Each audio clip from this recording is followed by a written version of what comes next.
Question कह रहा है consider n is the number of lone pair of electrons present in equatorial position of the most stable structure of ClF3। पहली चीज हमें ClF3 की shape का पता होना चाहिए। ड्रॉ कर लेते हैं। इसकी शेप होती है टी शेप। देखो जरा, मतलब अल्टीमेटली वेस्पर थ्योरी का क्वेश्चन था आपका, ठीक है। तो अगर आपको वेस्पर थ्योरी आती है, थोड़ी सी कॉन्फ़िगरेशन लिखनी आती है, तो क्वेश्चन बड़ी आसानी से हो जाएगा। तो ClF3 की पहले बात तो आप शेप बना लो।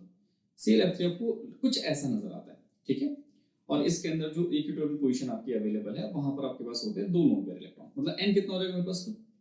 मुझे क्वेश्चन में लिख कर दिया गया यहाँ पे कि n क्या है, यहाँ पे number of lone pair electrons. आगे बढ़ते हैं। The ions from the following with n number of unpaired electrons. इसका मतलब मुझे ये जो n इक्वल टू 2 है, इसको अनपेयर्ड इलेक्ट्रॉन मान लेना है और मुझे ढूंढना है कि ये जो आपकी 4-5 स्पीशीज लिखी हुई है, इनमें से किसके पास दो अनपेयर्ड इलेक्ट्रॉन होंगे, ठीक है। देखो, इस टाइप के क्वेश्चन को ना कभी भी पूरा सॉल्व नहीं करना होता। आप एक ऑप्शन को पिक करो, वहां पे उसको सॉल्व करो, ठीक है। और कोशिश करो वहां से शुरुआत करो जो बिल्कुल ही डिफरेंट है। जैसे कि ऑप्शन ए के अंदर AC दिया हुआ है, बी के अंदर AD दिया हुआ है, फिर BC दिया हुआ है, फिर BD दिया हुआ है, ठीक है। ए दो जगह है आपका, पहले ए को चेक कर लेते हैं। देखो जरा, वेनेडियम 3+, स्कैंडियम टाइटेनियम वेनेडियम है ना, एटॉमिक नंबर होता है इसका 23। तो आउटरमोस्ट कॉन्फ़िगरेशन क्या हो जाएगी इसकी? 3D3 और 4s2।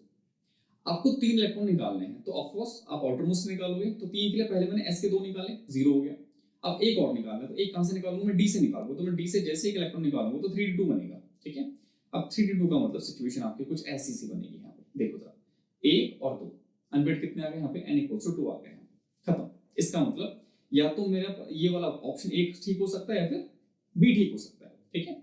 अच्छा, यहाँ पे C दिया हुआ है और इसके अंदर DE दिया हुआ है, तो मैं C को चेक कर लेता हूँ। अगर C ठीक निकला तो ऑप्शन A करेक्ट है, वरना ऑप्शन B करेक्ट है। देखो जरा, C क्या है मेरे पास? Cu2+। देखो, इसका एटॉमिक नंबर होता है 29।